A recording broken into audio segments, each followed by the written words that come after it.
नमस्कार, बहुत बहुत स्वागत है आपका। वर्ल्ड वॉच वर्ल्ड वॉर देख रहे हैं आप। आपके साथ मैं हूं विकास ब्रजेश सक्सेना। बड़ी खबर सीधा इजराइल से मिल रही है, जहां प्रधानमंत्री बेंजामिन नेतन्याहू के आवास पर हिजबुल्लाह की तरफ से हुए हमले के प्रयास का इजराइल की तरफ से जवाब दिया जा रहा है। इजराइल की सेना ने बैरूत पर ताबड़तोड़ बम बरसाए हैं। इससे पहले इजराइल के प्रधानमंत्री बेंजामिन नेतन्याहू हिजबुल्लाह को चेतावनी भी उन्होंने दी थी कि उनकी ओर से पत्नी की हत्या का कथित प्रयास एक गंभीर गलती की गई है। उन्होंने कहा था कि कोई भी इजराइल के नागरिक को नुकसान पहुंचाने की कोशिश करेगा, उसे भारी कीमत चुकानी होगी। नेतन्याहू का बयान उस घटना के बाद सामने आया जिसमें हिजबुल्लाह की तरफ से उनके आवास को टारगेट कर ड्रोन हमले किए गए थे। साथ ही इजराइल ने यह दावा किया था कि उसने लेबनान में इंटेलिजेंस मुख्यालय को भी टारगेट बनाया है। तो ये बड़ी खबर आपको बता रहे हैं। नसरल्लाह के बाद सिनवार का खात्मा, जहां तस्वीरें भी आपको दिखा रहे हैं किस तरह से ड्रोन अटैक हुआ था।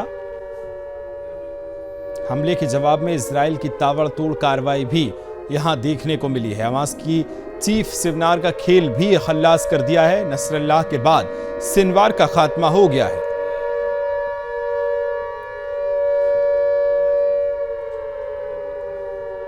और बेंजामिन नेतन्याहू ने साफ तौर पर कहा है कि हमारे साथ अगर कोई गलती करेगा तो उस गलती की माफी नहीं मिलेगी और उसको बख्शा नहीं जाएगा। ये बड़ी खबर आपको बता रहे हैं।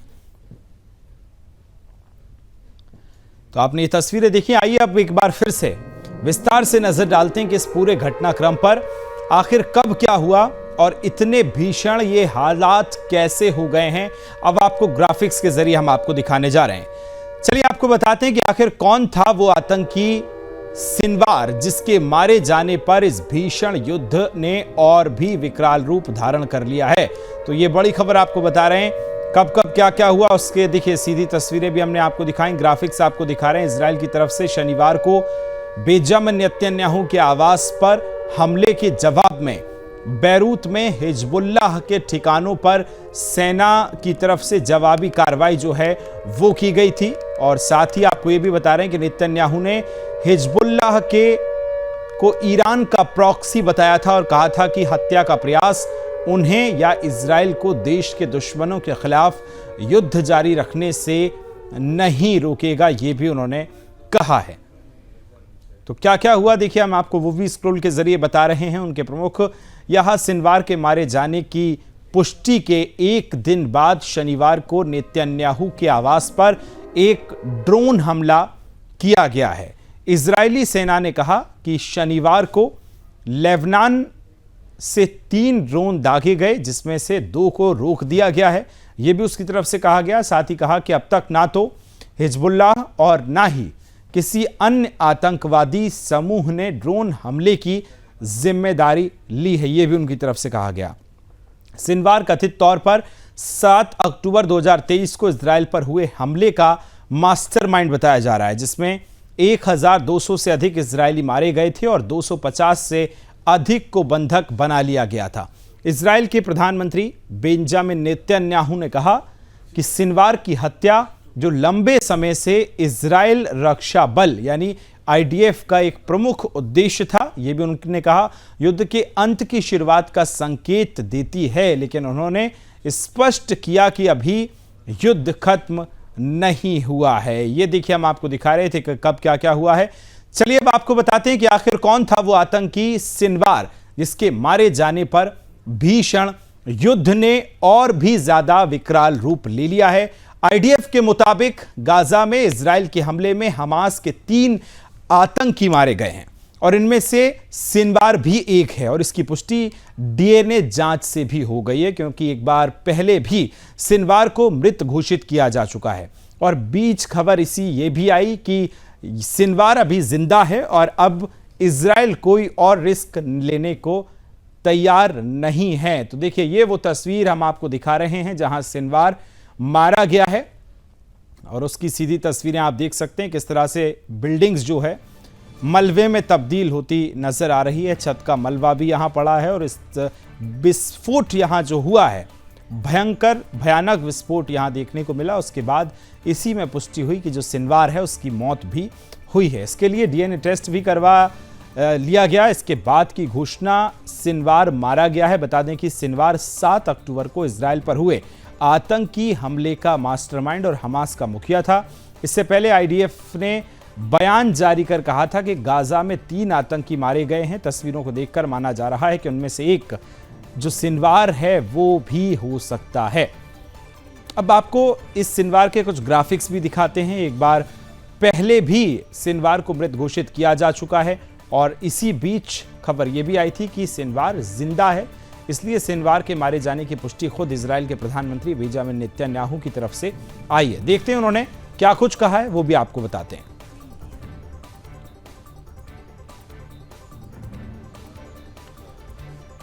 तो ये देखिए ग्राफिक्स आपको दिखा रहे हैं कौन था सिनवार।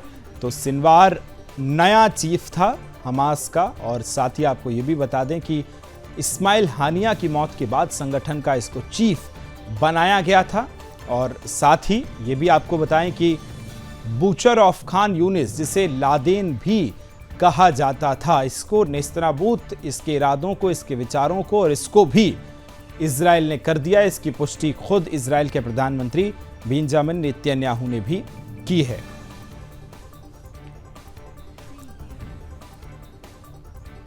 तो इसी मामले को लेकर आईडीएफ प्रवक्ता ब्रिगेडियर जनरल डैनियल हंगारी का बयान भी सामने आया है। आइए उन्होंने क्या कुछ कहा है वो भी आपको सुनवा देते हैं।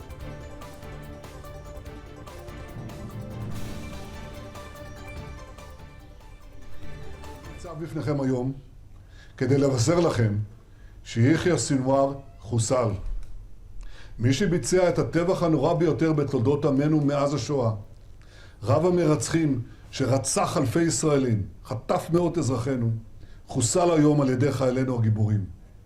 והיום, כפי שהתחייבנו לעשות, באנו איתו חשבון. היום הרוע ספג מכה קשה, אבל המשימה שלפנינו עדיין לא הושלמה. לעמי האזור אני אומר, בעזה, בביירות, ברחבי האזור כולו, החושך נסוג והאור עולה. דף, הנייה, סנוואר, נסראללה, מוחסן, עקיל ורבים משותפיהם אינם. אני קורא לכם, עמי האזור, יש בפנינו הזדמנות גדולה לבלום את ציר הרשע וליצור עתיד אחר, עתיד של שלום, עתיד של שגשוג באזור כולו. ביחד אנחנו יכולים להדוף את הכללה ולקדם את הברכה. אני ניצב בפניכם היום כדי לבשר לכם שיחיא סנוואר חוסל. तो इसी मामले को लेकर आईडीएफ के प्रवक्ता ब्रिगेडियर जनरल डैनियल हंगारी का बयान भी सामने आया है। उन्होंने क्या कुछ कहा वो भी आपको सुनवा देते हैं। The leader of Hamas terrorist organization who was responsible for the October 7th massacre is dead. Sinwar was responsible for the most brutal attack against Israel in our history, when terrorists from Gaza invaded Israel, massacred Israelis in their homes, raped our women, burned entire families alive, and took over 250 men, women, children, and babies hostage into Gaza. 101 hostages still remain in captivity in brutal conditions. For the past year, Sinwar tried to escape justice. He failed. We said we would find him and bring him to justice, and we did it. It was Yahya Sinwar who decided to wage war with Israel while hiding behind civilians in Gaza. Since the beginning of this war that Sinwar started on October 7th, we've said our war is with Hamas, not with the people of Gaza. And we mean it. Our work is not done. We will not rest until we bring home all our hostages by any means. And we will continue to operate until we complete all our missions in defense of the people of Israel. Thank you. Yahya Sinwar, the leader of Hamas terrorist. एक तरफ से Hezbollah Israel पर हमलावर होता जा रहा है और वहीं दूसरी तरफ ईरान भी दावा ठोक रहा है कि उसने इजराइल पर हमले की तैयारी कर ली है। बता दें कि इजराइल के साथ बढ़ता तनाव के बीच ईरान ने सीक्रेट वेपन वाली मिस्ट्री में पूरी दुनिया को उलझा कर रख दिया है। ईरान का दावा है कि उसके पास कई ऐसे हथियार हैं जो न्यूक्लियर वेपन से भी ज्यादा खतरनाक है। ईरान के इस बयान को उसकी धमकी माना जा रहा है। एक तरफ इजराइल की सेना ईरान से बदला लेने की तैयारी में है, तो वहीं दूसरी तरफ ईरान में भी एक युद्ध के लिए पूरी तरह से तैयार रहने का दावा किया गया है। ऐसे में बड़ा सवाल यह है कि क्या मिडिल ईस्ट में अब ये क्या होने वाला है, इस रिपोर्ट के जरिए आपको समझाते हैं।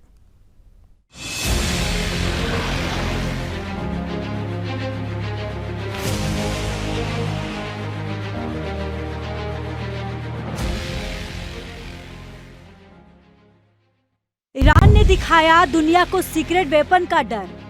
ईरान का नया हथियार, इजराइल के लिए चुनौती तैयार। ईरान के पास तबाही का नया हथियार क्या है? मिडिल ईस्ट में जारी जंग के बीच इजराइल ने खतरे की नई घंटी बजा दी है। ईरान ने दावा किया है कि उसके पास कई ऐसे सीक्रेट हथियार हैं जिनका प्रयोग वो जरूरत पड़ने पर करेगा, तो हर तरफ तबाही का नया मंजर होगा। ईरान ने दावा किया है कि उसके पास हथियारों की एक ऐसी खेप है जो दुनिया में किसी भी देश के पास नहीं है।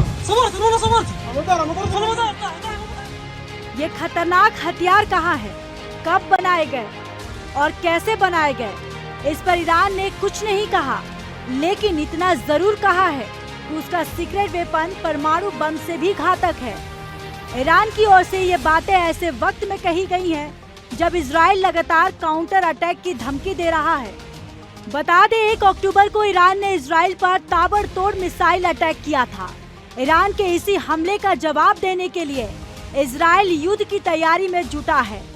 दावा किया जा रहा है कि इजराइल ने पूरी प्लानिंग प्लॉटिंग कर ली है और इजराइल की तरफ से ईरान पर भी कभी भी हमला किया जा सकता है।